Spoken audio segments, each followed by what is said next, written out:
O basta mga pare, ganito ang plano ha. Kapag andun na tayo sa Mang Inasal, isang PM1 na only rice lang yung o-orderin natin. Isa lang ha. Tapos PM2 na hindi naman only rice. Makakatipid na tayo nun guys kasi doon sa order na only rice tayo hihingi ng mga kanin. G? Okay? G. Oh, good day mga sir.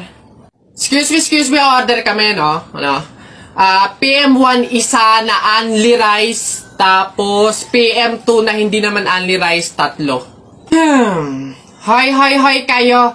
Sinong maloloko nyo, ha? Wala na kayong maloloko dito. Alam na namin yung mga strategy nyo.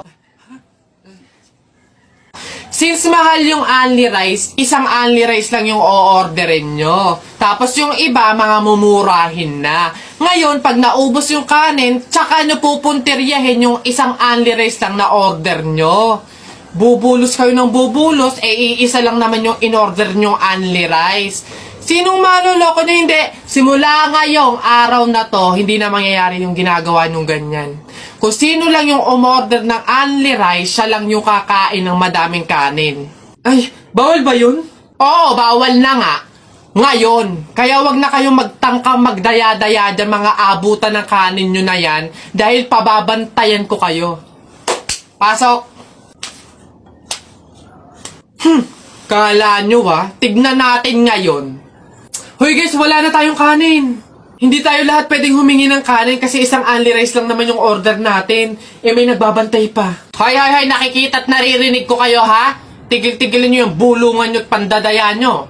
Sabi ko sa inyo, kung sino lang yung umorder ng only rice, siya lang yung kakain ng madaming kanin ha? Uy, pre! Oh, ano na naman? Eto na nga pre, ikikwento ko. Naniniwala ka ba sa mga pamahiin? Ba hindi ako papaloko sa mga ganyan, mga pang-uto-uto lang yung mga pamahiin na yan. Ay nako pre, ngayon, kailangan mo nang maniwala. Bakit naman? Anong mangyayari kung hindi ako sumunod sa pamahiin na yan? Ay nako pre, hindi mo naiitanong. Nung hindi ako sumunod dun sa pamahiin na yun, may nangyari sa aking masama. Ay ano yun? Ano nangyari? Hindi ko kasi sinunod yung pamahiin na kapag nakabasag ka ng pinggan, wag na wag kang lilingon kasi tsak na may mangyayari sa yung masama.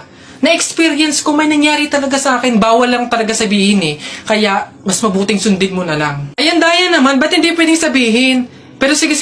Ano yung pamahiin? Pag nakabasag ako ng pinggan, wag akong titingin sa likod kasi may mangyayari sa akin masama. Sige, noted. Susundin ko yung pamahiin na yan. Nay, anong ulam? Ay, nabasag ko yung pinggan. Huwag titingin sa likod, pamahiin yun. Masama yun, may mangyayari sa'yong masama. Huwag kang titingin. Teka lang. Paano kung inuuto lang ako nun? Paano kung hindi naman totoo yung mga pamahiin na yan? Diyos ko po, di ako papaniwala sa mga ganyan. Ay! Ano Ay, ka? sorry po! Ikaw na bata ka, humanda ka talaga sa akin. Kasal ko pa yan, tapos binasag mo lang? Ha? Pasok! Garote talaga yung aabutin mo sa akin! Pasok! Magtanda ka yung bata ka. Kaya pala bawal lumingon. May mangyayari ang masama. Maglalayas ako, sakit-sakit ang palo nyo. Nako tita, condolence po. Ay, ba't ka naman nakaganyan tutoy? Nakaasol ka pa, alam mo namang ibig sabihin nun pag may borol masaya ka nung namatayan kami. Baka pwede magpalit ka, balik ka na lang ulit. Ay, ganun po ba? Sige po, pasensya na po, babalik po ako. Okay na po, tita. Ayun nga po, nalulungkot po. Ay, naku naman, tutoy. Nananadya ka ba? Nagpula ka pa talaga. Alam mo naman, ibig sabihin, pag nakapula sa burol, may galit ka dun sa namatay. Tuy, respeto naman. Pasensya na, pero palta mo yan. Tsaka ka bumalik dito, ha? Nanadya Ay, grabe naman po. So, babalik na naman po ulit ako. Sige po, pasensya na po ulit. Sige po, wait lang po. Eto, tita, okay na po siguro to. Kumusta po? Tuy, nag-itim ka pa. Ano bang problema? Yung itim to, isa libing pa yan. Anong pinapakita mo? Anong pinapahiwatig mo na gusto mo nang alisin to sa amin? Na gusto mo nang ihiwalay tong pamilya namin, ha? Ay, hindi naman po sa ganun, tita. Sadyang hindi ko lang po alam na may mga color coding po pala pag may burol. Hindi ko po alam na may pamahiin po pala kayong sinusunod. Sige po, balik na lang po ulit ako. Sure na po to, totoo na po. Sige po. Ayan. Pagod. Okay na po to, tita. Yung grabe condolence po, nakikiramay po ako. Sobrang nalulungkot po talaga ako. Saan po ba dito yung tayaan? Ay, doon po sa dulo. Sige po. Salamat po. Okay girl, eto na.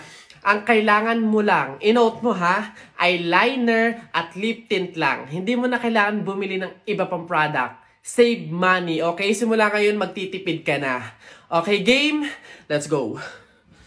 Okay, alin ba dito? Yun na lang kaya. Hi! Hi, ma'am! Ganda nyo naman. Ups. Wala akong ibang kailangan kundi eyeliner at lip tint. Hindi nyo na ako mabubudol, girl. Hindi na. Ay, ganun ba, ma'am? Sayang naman yung i-offer kong lipstick. Pang lipstick na nga, blush on, at pang eyeshadow pa, all in one. At limited edition pa na para sa'yo. Sayang naman. Ganun ba? Patingin nga. Ay, ang ganda nga. Magkano naman to? Ay, ma'am, 599 lang yan. O, di ba? Murang-mura. 599 lipstick lang. Ang mahal naman. Wag na nga. Eh, ma'am, good quality naman kasi. Tsaka nga, limited edition lang yan na alam ko talagang para sa'yo. Bagay na bagay sa'yo. Yung fit na fit sa'yo. Bilhin mo na. Ganun ba? O, sige na, akin na nga. Masubukan. Deserve ko naman siguro to. O, last na to, ah. Hi, good day, ma'am. Hi, ma'am. Why? Pwede na skin. Yeah, gusto ko kuminis ang balay ko. Tapos for na moisturize. Babe, tapos ka... Oh! Babe, ano yan? Buwa ka ng siya! Akala ko ba dalawang product lang yung bibilhin mo? Eh, ba't parang buong store na yung binili mo? Ito, ano to?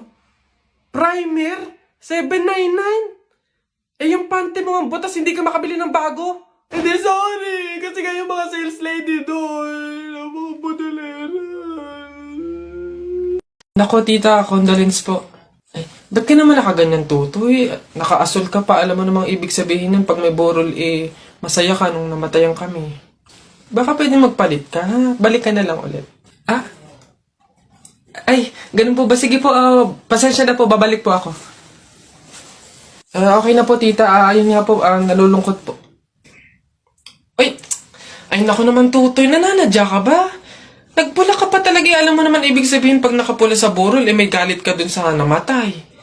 Tuy, respeto naman. Pasensya na pero palta mo yan. Tsaka ka bumalik dito, ha? Nanadya Ay, grabe naman po. So, babalik na naman po ulit ako. Sige po, pasensya na po ulit. Sige po, wait lang po. Eto, tita, okay na po siguro to. Kumusta po? Tuy, nag-itim ka pa. Ano bang problema? Yung itim to, isa libing pa yan.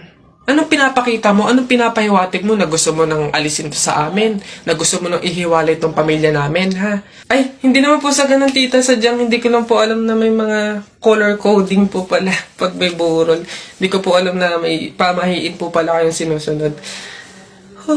Sige po, balik na lang po ulit ako. Sure na po to, totoo na po. Sige po.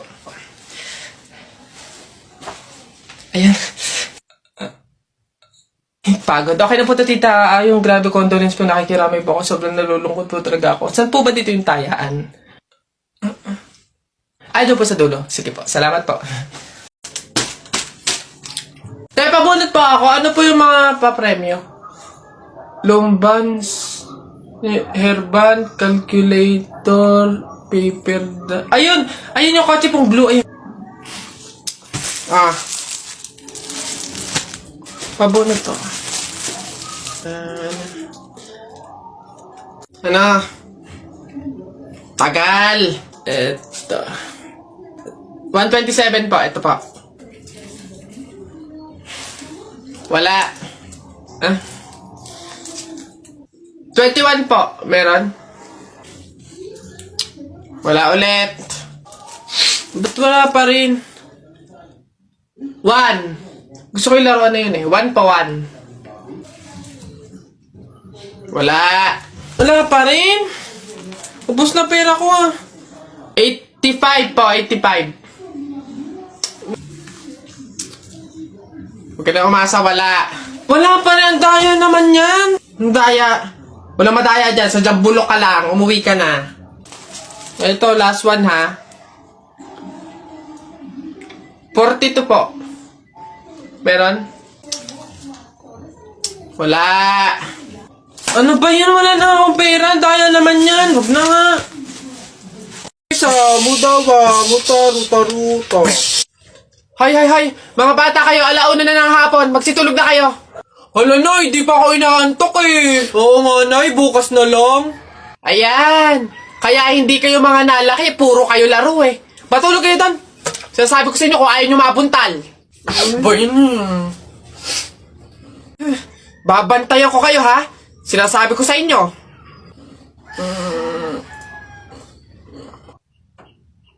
Dali, matulog.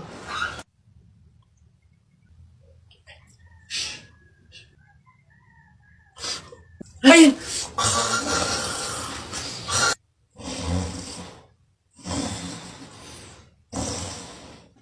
Sabi ni Ninoy Aquino, lahat tayo pantay-pantay. Taas mo yung kilikili mo, lahat tayo patay! T-shirt mo puti, sapatos mo puti. Ikaw na yung nandyan, pero di ka pinili!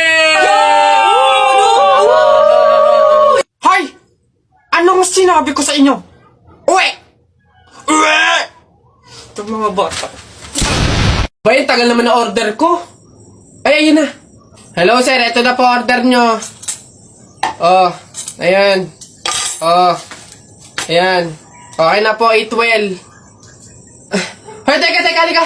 Ay, sir, ano yun? Bakit dito ako kakain sa daon ng saging? Paltan nyo to. Nasaan ba yung manager nyo? Tawagin nyo nga. Ay, sir, good day po. Ano pong problema dito? Yan kasing service crew nyo, eh dito ako papakainin sa dahon ng saging. Ay, sorry sir, mali yung naibigay. Dahon ba yun ng saging? Mali, dito pala dapat. Yan. Sa plastic kayo kumain. Ababastos nyo ha, ano ba problema ha? Hindi ko kasi alam kung bakit dito nyo ako pinapakain sa mga to. Hindi mo alam, sir? Tignan mo yon. Ha? O, diba, CCTV? Ikaw lang naman yung lagi naming nahuhuling nangunguha ng mga plato namin. Hiyang-hiya naman kami sa'yo, ang kapal na mukha mo. Naubos na yung mga plato namin dahil sa'yo. Hindi ko alam kung bakit ang hilig-hilig yung manguha ng mga kasangkapan ng mga fast food chain. Tapos magtatanong ka pa kung bakit diyan ka namin pinapakain. Swerte mo pa nga may kakainan ka eh. Kainin mo yan. La la la. Ah! Hala! Ay, Bobay, anong ginagawa mo? Hoy, Bobay, masama kaya yung ginagawa mo. Bawal daw yan, pamahiin daw yan eh. Hindi daw pwede magpatay-patayan kasi baka daw magkatotoo. Tumigil ka nga dyan, Jepoy. Ang ingay-ingay mo eh. Paano hindi ako magpapatay-patayan? Eh, may zombie, Jepoy, oh, ayun oh. Oo nga, zombie to! Ang pangit-pangit pa, mukha pang mabaho! Ay, wow, bastusan! Kayo mga bata pa kayo, mga judger na kayo, ha? Pulubi ako, hindi ako zombie. Ay, edi sorry po! Huwag niyo ako idamay sa kung ano-ano nilalaro niyo dyan. Nagkakalakal ako dito, eh. Eh, baka ito ang zombie.